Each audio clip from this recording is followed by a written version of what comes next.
Welcome to today's Cybersecurity Insiders webinar, Unmasking OSINT's Magnitude in Cyber Threat Intelligence.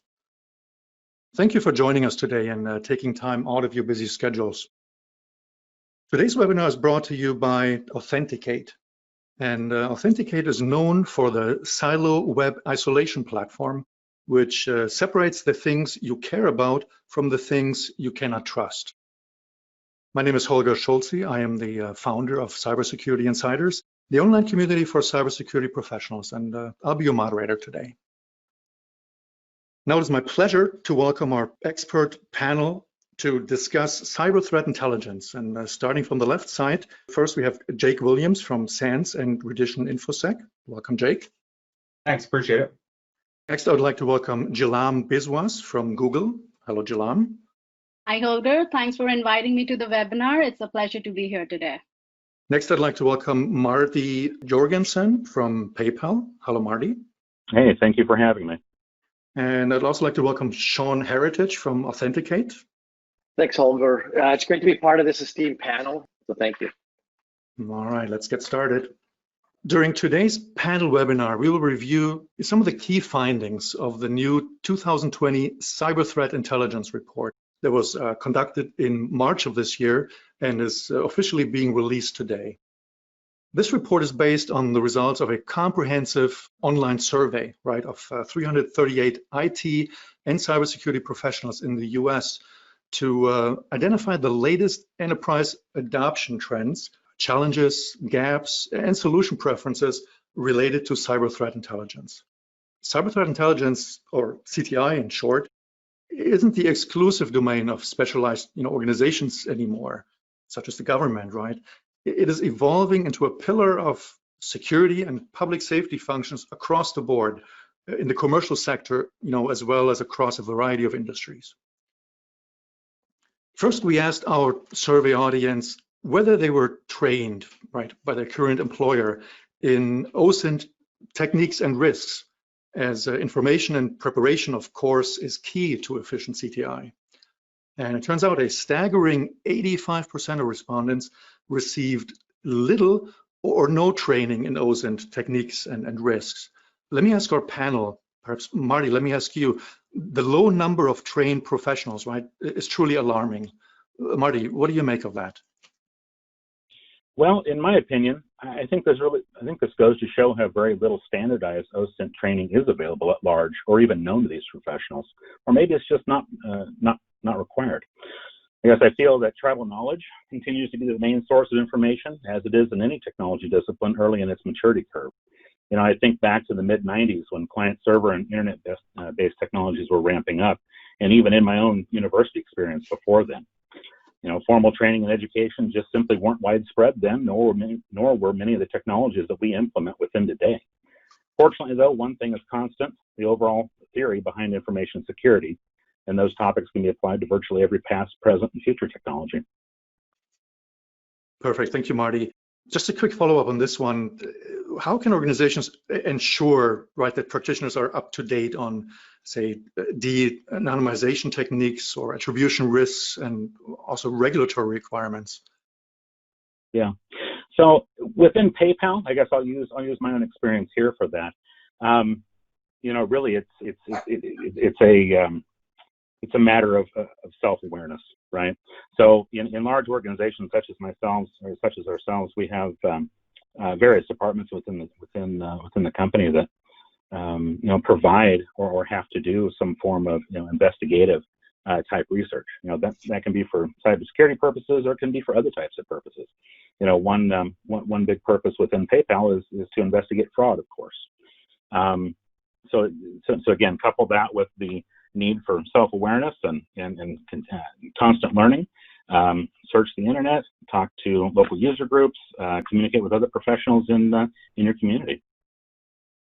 And hey, this is Jake. If I can follow up there a little bit too, right? Marty, what you're saying is 100% on board, but I'd also mention too that a lot of smaller organizations, don't really have that same staffing level that you do, and that's where it really becomes important to to understand those regulatory requirements, right? As we kind of mentioned coming into this, de-anonymization techniques, attribution risks, regulatory requirements, all big issues that, again, folks with very large organizations, have the right legal personnel to tackle some of that, as well as the technical personnel to handle it. But again, you need force multiplication as we get into the smaller orgs.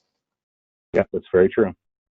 Thank you, Marty. Thank you, Jake. Now, next we asked, our CTI survey, whether there's a recurring OSINT training or certification requirement, as part of an analyst's role. And, CTI practitioners are, as we all know, right, at the front lines of a dynamic threatscape. Collected OSINT may be, subject to evolving data protection regulations, right, both on state and federal levels. And our survey reports that a majority of respondents, 77%, say they're not receiving recurring OSINT training or certification, right, as part of their role. That is a surprisingly high number. Jalam, let me ask you, the vast majority of professionals here does not appear to have a training certification requirement. Now, as a SOC analyst, what are the most critical OSINT training and certification requirements that you're seeing, and how can we move the needle on increasing the awareness regarding, certification and training? Jalam? Yeah, of course. So in my opinion, as a SOC or a cyber threat analyst, it's very important to have at least the OSINT groundwork knowledge to be successful in the job. So with proper training, you can actually learn the real world hands-on skills, tools, and even the techniques to scour the massive amounts of information that's found on the internet.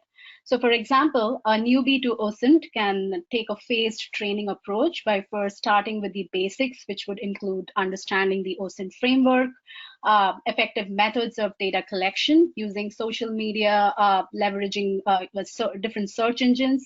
At the intermediate phase, they can dive into OSINT for IP addresses, DNS, wireless network information.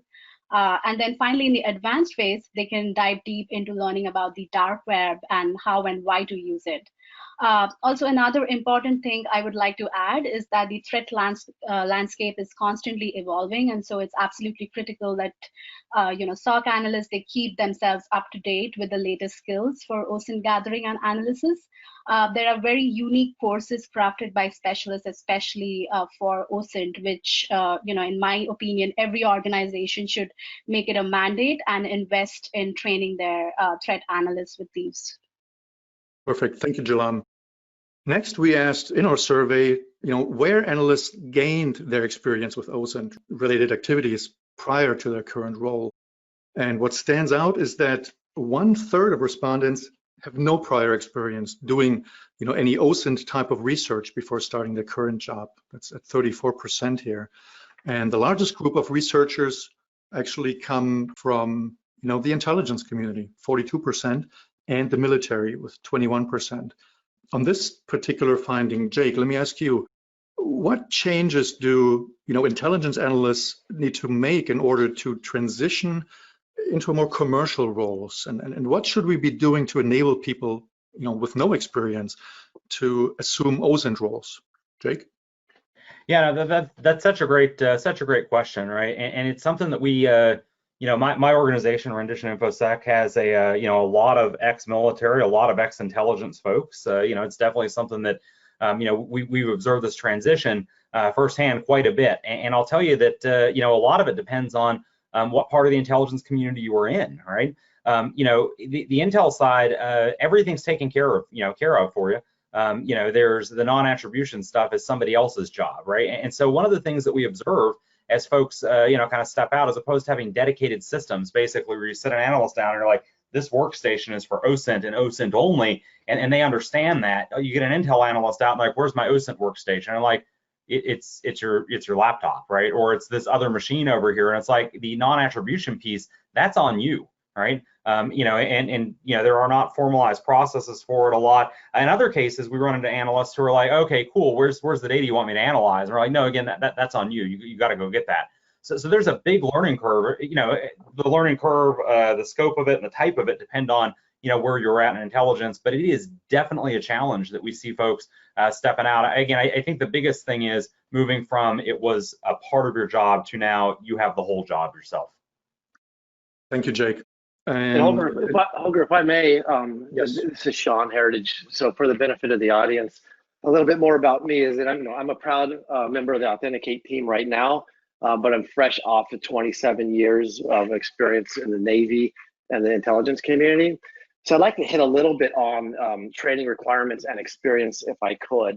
And I think the biggest challenge with training requirements is it's hard to require things that don't exist. So within the Department of Defense and the intelligence community of late, they've acknowledged that they've been leveraging publicly available information for years in the execution of their mission, but they really haven't made it a point until recently to deliberately begin professionalizing the force. And by that I mean that last year they started taking steps to begin formalizing an OSINT analyst workforce by coding specific jobs with specific knowledge, skills, and abilities that would enable them to execute the mission. At the same time, there's deliberate efforts to document tactics, techniques, and procedures that will also enhance the mission execution. And though OSINT analyst is a new work role, if you will, we'll also acknowledge that intelligence analysts across the board have been leveraging publicly available information and OSINT for years, and have developed their own TTPs in order to get the job done responsibly. And they are indirectly benefiting from the professionalization of the force, not only through the training, but also through a new directive in the Department of Defense that states that thou shall develop an enterprise approach to equipping these analysts with PAI platforms and manage attribution solutions. So the results of the survey, I don't think surprise any of us, especially those of us who've spent time in the Department of Defense or the intelligence community. You can't require training that doesn't exist. So there's lots of efforts right now to develop that training, standardize that training, and credential this new workforce. Excellent points. Thank you, Sean. Now, next we asked whether analysts have any formal, guidelines on what they can access or how they can interact with counterparties. And that is important, of course, because without guidance for CTI practitioners on, what data and resources are legitimate targets for collection, inspection, and how to engage counterparts, organizations incur the risk of, significant legal and reputational damage. And the survey here shows that more than half of CTI researchers are given no formal guidelines on what they can access or how to interact with counterparties. Marty, on this one, let me ask you, what is your perspective, on formal policy guidance, specifically in your industry, financial services? Yeah. So at PayPal, virtually everything we do is subject to some form of legal, ethical, moral, and/or regulatory compliance. So, as Jake mentioned earlier, large companies such as us are lucky to have internal legal and compliance teams to help give guidance to our researchers and investigators, as well as assist them with addressing difficult one-off scenarios whenever they show up. That being said, whenever we tread into questionable scenarios, we also work hand in hand with governmental and law enforcement agencies worldwide for their jurisdictions. I think the main takeaway from this for all companies, big and small, get to know your regulators well. Talk to them frequently. Thank you, Marty. That's good advice. Let's move to the next part of the survey where we asked our CTI analysts if they're using attribution management tools, right, to mask their online identity and personas.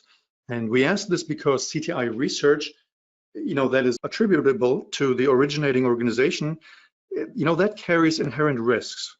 It may alert counterparties to, say, an investigation, right? Preclude researchers from accessing certain resources. It could dilute research results and also turn analysts and their organizations into targets, right, for counterintelligence, public embarrassment on social media, right, malware attacks or worse. And in our survey, more than a third of respondents, 38%, do not use managed attribution tools, to mask or hide their identity.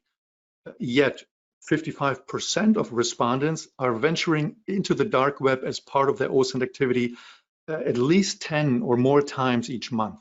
That gap is alarming. So Jalam, let me ask you, what are some of the reasons you see why people would want or to use attribution management tools?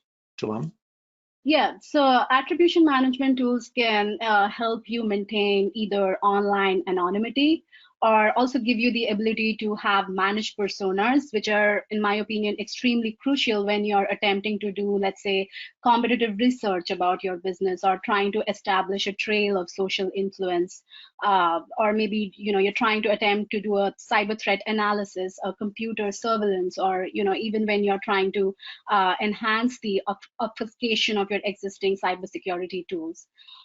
So now, without a strong attribution management tool, online obfuscation can be extremely risky instead of adding as a competitive advantage. So what you need is a global managed attribution solution that can successfully control your complete online presence without giving away discernible latency or identifiable source location. The way I see it, these tools can help in two important ways. The first one is with physical managed attribution, wherein all technical information about the physical device is controlled, let's say IP addresses or details about the type and the OS of the physical or the virtual machines you're using, information about applications, browsers, etc. Any incomplete physical attribution management can be prone to leaking information to anyone watching, indicating that you're not where you say you are. The second piece with which attribution management tools can help is personal managed attribution. It basically ensures that all of your online activities are consistent with the persona you seek to establish. So use of social media, email, browsers, application, all need to convey convincing information that you are who and where you say that you are, thereby controlling your digital presence. Very good. Thank you, Jalan. Next, we asked our survey audience what portion of their analyst activity is spent in a web browser, right? And the survey reveals that 83% of organizations perform open source intel as part of their cyber threat intelligence workflow. Nearly 50% of analysts spend half of their time or more in a browser performing research. Sean, let me ask you, OSINT, right, typically starts with the web browser. What are your thoughts on these results you see on the screen? Well, first, I mean, the results do not surprise me in the least. I mean, I think that if I was going to guess at what a percentage would be, I would have said it was closer to, if not 100%, for those reasons. But before I expound upon that, I wanted to build upon the great answer that Jalan just gave about the managed attribution. And I'd be remiss if I didn't acknowledge that Authenticate's Silo for Research does a great job with all that managed attribution needs. At the same time, I think the other side of the coin is the value of compliance, auditing, and accountability from an internal standpoint. So as Marty was talking about from the PayPal folks and compliance, it's important more and more that we are able to tell our story as an organization or as a government entity, that we are in fact operating in accordance with existing policy. So we have to be able to show logs and document that our teammates are in fact acting responsibly on the dark web or anywhere on the internet for that matter. So I don't want us to get overly focused on the managed attribution portions of it and not acknowledge the importance of ensuring that we can demonstrate that we are complying with policies that are there. As far as the CTI workflow goes, I believe that every CTI workflow includes an element of open source intelligence. There may be some analysts that are not directly involved in gathering that aspect of it or participating directly in that portion of the workflow, but I can't think of a CTI workflow that doesn't extend into the open source intelligence arena or leveraging publicly available information. Jalan did a great job of articulating a little bit about digital exhaust, and I think that's something as well that we need to pay concern of when we're talking about how people are using a web browser. Perfect, thank you, Sean. One key question now becomes, right, is your CTI effort missing the bigger picture? Are your team members only seeing, what counterparties, adversaries, or bot networks want them to see? based on their specific online profile and tracking and fingerprinting. And when asked in the survey whether they're able to create and run multiple collection personas concurrently, more than half, 53%, say they cannot do so today. Jalam, let me ask you, why do we need different kinds of personas in the first place? And how can we establish multiple personas with attribution tools? Jalam? Yeah, of course. So I think this pretty much ties back to our previous discussion. And the reason that we need multiple personas is to effectively obfuscate our digital exhaust. And so one of the requirements to obfuscate your online identity is the ability to run multiple collection personas concurrently. This challenge can actually be easily solved with the help of virtual desktop interfaces, which are also called as VDIs. So with VDIs, you can essentially set up a cluster of VMs, with each VM being used to establish a unique persona in a particular location of your choice. You can leverage these non-persistent VMs to control both the physical and the personal attribution types that we discussed earlier, and thus you can effectively manage your entire device efficiently. So all the information that you leak from the VM will essentially validate and enhance the authenticity of the persona that you seek to establish. Not only that, when you actually log off from the virtual session, your online identity would disappear almost instantaneously. With the VDI solution, you also get the flexibility to easily switch between different personas by accessing a new VM, thus ensuring reduced time and workflow complications. Very good. Thank you, Jalam. Next, we asked in our survey whether analysts have the ability to manage attribution through geographically distributed egress nodes. Nearly 50% in our survey cannot manage attribution through geographically distributed egress nodes today. Marty, on this one, let me ask you, why is it important to have egress nodes in different geographies? Yeah, great question. So being able to have multiple egress nodes around the world is just as important as being able to manage your online persona, right? So building off attribution management, and the main use case I like to describe to illustrate this at times when I'm talking to people who aren't familiar with it is, I want to be able to appear as if I'm coming from a certain country or city, from a device with a specific OS, specific browser and features, be able to present that device as being in the right time zone with language and locale indicators, etc. If any of those are off, including the egress point, that's a definite clue to the website operators that something's not right. So at bare minimum, we just want to ensure that our source IPs aren't coming from PayPal assigned public IP space. That's huge for us. Very good. Thank you, Marty. Now, organizations have been blindsided, right, by analysts gone rogue or inflicted massive financial or legal or reputational damages. We asked in our survey, does your organization implement formal, regular reviews of analyst activity? And 20% of respondents say there is no audit process, right?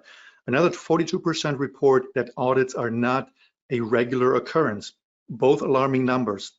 Jalam, let me ask you, why is it important to have regular reviews of analyst reviews?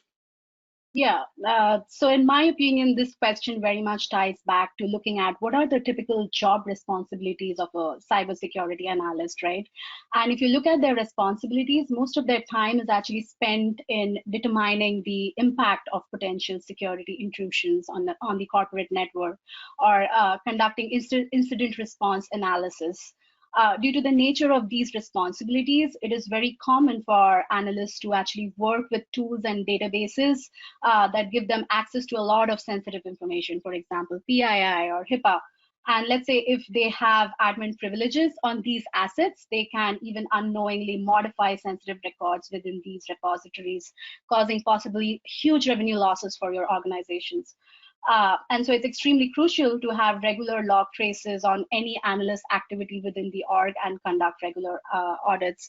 And the results, in fact, quite surprised me here. That it's astonishing to know that that most organizations do not have regular audit conducted.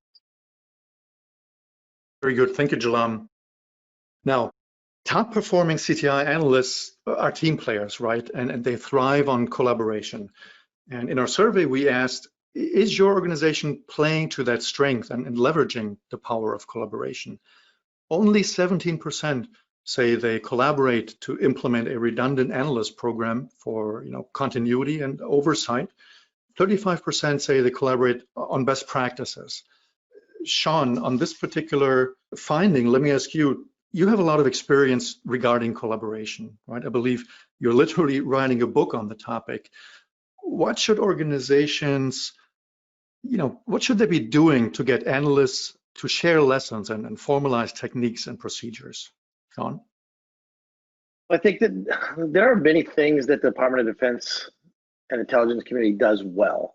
One of them is learning from mistakes and learning from successes. So in the world that I just left, it was common practice for us to take a pause, reflect periodically on things that we learned along the way, so that we didn't fail in the same way the next time. I think that a lot of times cyber threat intelligence analysts are so busy that they don't take the time to stop and reflect and share. And it goes back to the lack of the professionalization of a workforce. I think that some of the things that the DoD and the IC are putting in place are going to help with that by providing forums for people to come together. And I will also say that one of the main thrusts of our Authenticate team this year is in fact building a community, whether it's the online platform that we're in the process of creating, an online university that we're partnering to develop, or our dark web over dark beers physical gatherings. We're trying to find places to create opportunities for OSINT professionals to come together and share beyond their personal work center or the unit that they are currently supporting. So I think that we need to do a better job of providing these forums and convergence points where people can actually share what they are learning together. Very good. Thank you, Sean. Now, organizations, as we know, need to ensure that suspicious or malicious content is stored safely, right? And only in accordance with applicable laws and compliance requirements. Now, we asked organizations how they handle and preserve collected data that is suspicious or malicious. And when such data is collected and preserved, more than half of respondents store the data in their local environments. Jake, on this particular finding, let me ask you, what are your safety concerns with storing, potentially dangerous data, and how do you store such data in your practice? Jake? Yeah, I mean, we actually have a whole dedicated network for it. When it comes down to it, the risk here is just phenomenal. I mean, I know an analyst who infected their network with Stuxnet. I know another analyst who took down a manufacturing plant, taking a look at WannaCry. And this is months after WannaCry was a thing. Or months after WannaCry broke out. The reality here is that it is just way too easy to infect yourself, again, without proper segmentation in place.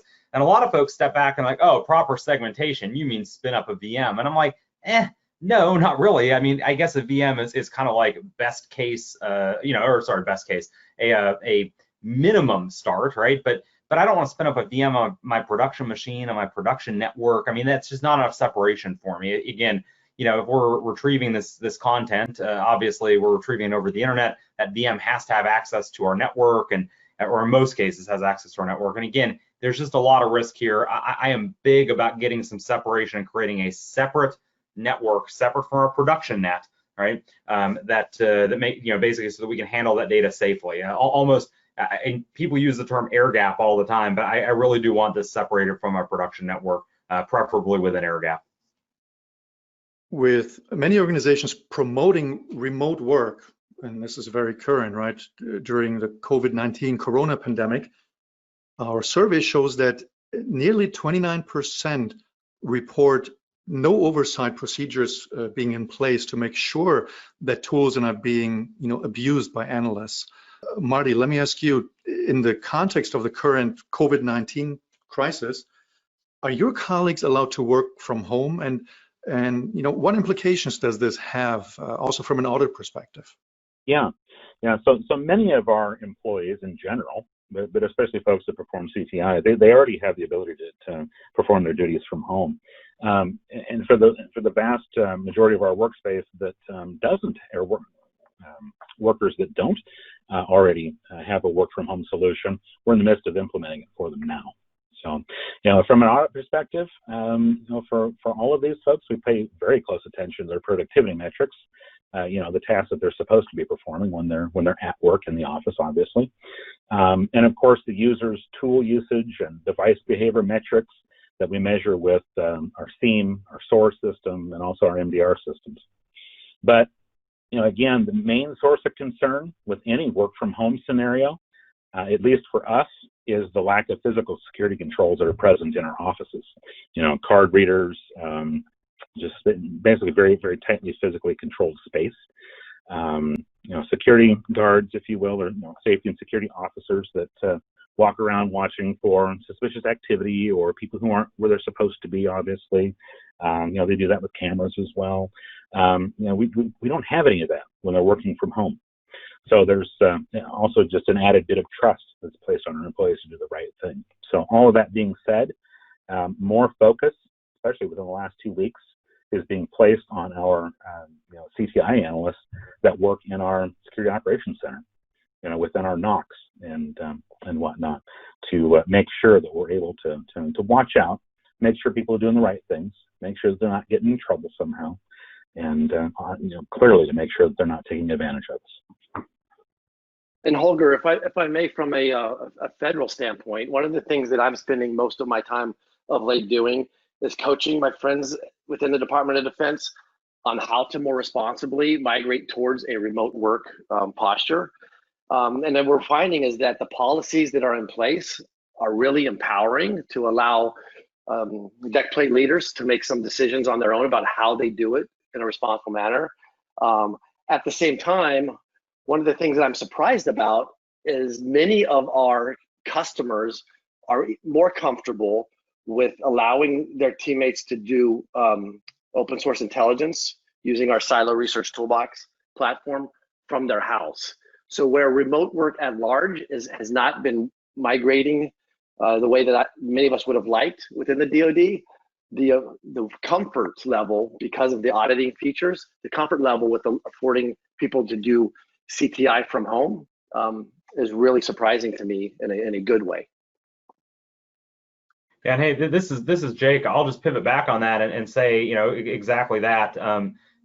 Separate from Department of Defense, hearing from a number of commercial customers, a lot of concerns about auditing and how they're auditing folks working from home. And this extends well beyond CTI analysis, but certainly CTI being a huge piece of it. Looking at as people get bored, they no longer have a supervisor standing over their shoulder. How do they audit that work and audit what folks are doing? And again, setting up platforms in place like this that allow basically the auditing of that CTI is just tremendous benefit, whether you're working from home or locally for that matter. Just have that auditing in place. Excellent, thank you, Jake. As I mentioned at the beginning of this webinar is brought to you by Authenticate. And Sean, if you want to spend a minute or so, to tell us a little bit about Silo and Authenticate. Well, first, I'd just like to start with the results in the aggregate. So many of you online will soon get a copy of the complete survey results. And as I consider the survey results in the aggregate, I'm of the mind that it validated much of what most of us already assumed was the case. Meaning the demand for and value of OSINT continues to grow. Our analysts' ability to gain operational insights from publicly available information continues to amaze anybody who's paying attention to it. And the time to turn this discipline into a profession is now. And many people are making strides in that direction. As I listen to the experts on the panel, I'm especially energized by their leadership, and I'm excited to partner with them and others to continue to raise the bar. And I'm especially optimistic knowing that we have Jake and other training professionals so dedicated to ensuring that we continue to up our game as we strive to become true OSINT professionals. As far as Silo by Authenticate as a platform, I've been on this team for 9 months now. One of the reasons I joined this team was because I was a customer within the Navy. I was leading the Navy cyber defense teams, and I was very focused on what we like to call operating our network as a warfighting platform, and truly separate what we had been calling morale browsing from true mission critical work, and strive to be the example. And now that I'm on the Authenticate team, I'm even more excited about the power of the platform and seeing people use it in new ways that we didn't imagine back then. Whether it's the Silo for Research toolbox to do deep OSINT analysis in a collaborative, responsible way, or it's using Silo for safe access, merely to do web browser isolation and transfer risks off of the production network.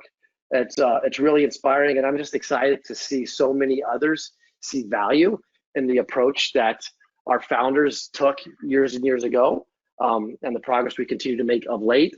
And I'm especially energized by the opportunity that this crisis, as horrible as it is allowing us to play to help others migrate towards a remote workforce. So thank you, Holger, and the Cyber Insider team for creating this opportunity. And I look forward to transitioning into the Q&A session from the audience. Excellent. Thank you, Sean. Yeah, there are a couple of questions coming in, and let me, let's pick this one first. Jalam, this one's for you, I think. Jalam, what surprised you the most about the results of this particular survey? So I think for me, it would be the survey stats around organizations implementing formal regular reviews of analyst activity. I was quite surprised to see that 42% of the takers actually reported that audits are not a regular occurrence, which is clearly reflecting a lack of awareness here. The truth is audits are extremely important because they help you identify your biggest security risks so you can make appropriate changes that will protect your company from those risks. However, an important point to make here is that audit is never a one and done solution. It's an industry best practice to run audits at least once a year, if not more frequently. Every time basically you add a new hardware or a software to your business, you're essentially increasing the number of security endpoints into your infrastructure and potentially creating new security vulnerabilities. And so new software programs, whether they are running on individual devices or in the cloud as a SaaS solution, you're always under the threat to introduce new vulnerabilities. And so by running annual audits, you can reassemble a complete picture of your organization's security overall posture and essentially close up any security gaps that may have been introduced. Thank you, Jalam. Anybody else with surprises that you found in the survey? Yep. I'll just kind of pivot back. This is Jake. I'll pivot back to what some of the other panelists have said. About some of the results not necessarily being surprising, but and they really aren't, right? I think the majority of us kind of step back, and there are a few things that here and there were surprising, but overall, I think that this is still an important piece, really an important piece of work, because all too often in InfoSec, we are relying on gut feel and anecdotes rather than data. Right, and I just can't thank Authenticate enough for putting this together and getting data out there, right? And that's stuff that we can actually go back and cite. So rather than coming in and saying, hey, it's my experience that this is a challenge, or it's my experience that less than half of the industry does persona management, having the data in place to be able to show that is just a phenomenal enabler, right? So I guess I'll just mention that. Yeah, and I will differentiate between surprising and disappointing, meaning I'm not surprised by the results, but a part of me is disappointed that we have so far to go, but it's exciting to be a part of this team to help to get us there. Yeah, definitely. I mean, there was a little bit of that where it's like, I hope that my anecdotes are just that. I hope that they're like outliers in anecdotes as opposed to, the norm. And I think we confirmed some of the, some of that there. I'm with you, definitely. Let me ask you, Jake, this next question. Beyond CTI, what other new applications are you seeing for open source intelligence? Yeah, I think that there's a lot, right? Insider threat is definitely one of them. I'm seeing some folks that are, that are actually tracking some key employees or watching some key employees, and seeing what they do online. Sometimes these are board members, you name it. In some organizations, it's a lot more than just board members. But look, insider threat detection is definitely there. As far as OSINT leaving the enterprise space, we're seeing a lot of, a lot in the media. As far as photos, I mean, a great one, pivoting off the COVID-19 pandemic, is, basically that gentleman, you may have seen the New York Times article, where he showed that, basically showed where he was stockpiling goods in one of his storage lockers. And basically, somebody used OSINT, and I forget the lady's name out of Germany, basically used open source intelligence and imagery analysis, basically from that photo to geolocate his exact storage unit, not just like where the storage unit or what storage unit park it was at, but the actual unit number.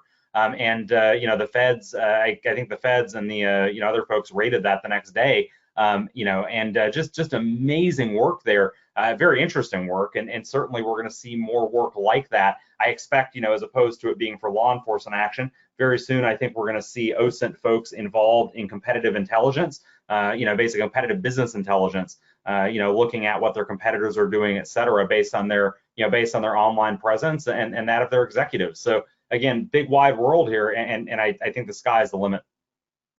Thank you, Jake. The next question, Marty, let me ask you, with phishing and social engineering on the rise, what can people do to better protect themselves? Well, definitely general customer education, or just people education in general, is key. Speaking from PayPal, our account holders, they're the #1 phishing target in the world. It goes up and down, obviously, but we've been #1 more often than not, unfortunately. So, generally phishing attempts, really, they've got nothing to do with PayPal systems themselves. Of course, it's all about getting that customer to log in, if you will, to the phishing website. Once the customer has given up their creds, it's game on for the bad actor. So, we encourage techniques and provide them, such as enabling two-factor authentication. We also encourage customers not to click on links in suspicious emails. Just encouraging people not to click on links and emails, period, would be the best way to do, but of course you can't always do that. For people to just be educated to simply know, hey, PayPal sent me an email, I'm going to go open my browser, type in paypal.com, log in, and do what I need to do there, right, instead of clicking on links.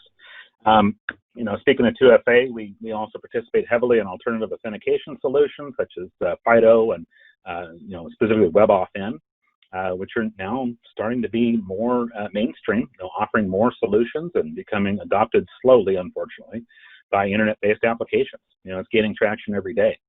And so, we dream fondly of a future where passwords are the thing of the past and phishing basically goes away. All right, very good. It looks like we have time for one more question. And Sean, let me ask you this one. As you look at the OSINT landscape from the private sector now, what excites you most about where the mission is heading, John? Well, having spent the tail end of my Navy career working cyber defense, cybersecurity specifically, I was deeply immersed in a mission set that was not unique to the Department of Defense. And even back then, the need to partner with industry became more and more evident. My last job in government was leading the Defense Innovation Unit, which is really the DoD's embassy in Silicon Valley that was focused on creating public-private partnerships and giving people reason to do business with the department who didn't normally know that there was an opportunity to do so. And now that I'm on the outside and I'm looking specifically at the OSINT mission more and more, I'm really excited by not only what I'm hearing today from these three panel members who are in the industry side, but what I'm seeing from the National Security Agency to share more and more insights with industry and really embrace the fact that cybersecurity is a team sport that straddles the public and private sectors. So that excites me most. Very good, thank you. And that is a perfect closing statement for today's webinar. And with this, we're at the finish line for this webinar. And I'd like to thank first all of you in the audience today for joining us. I hope you enjoyed today's panel webinar. Many thanks also to our panelists Jake, Jalam, Marty, Sean. Thank you so much for sharing your insights and best practices on cyber threat intelligence with us today. Now, I hope we will see all of you again at one of our future webinars. And until then, have a nice day and stay safe. Thank you, everyone.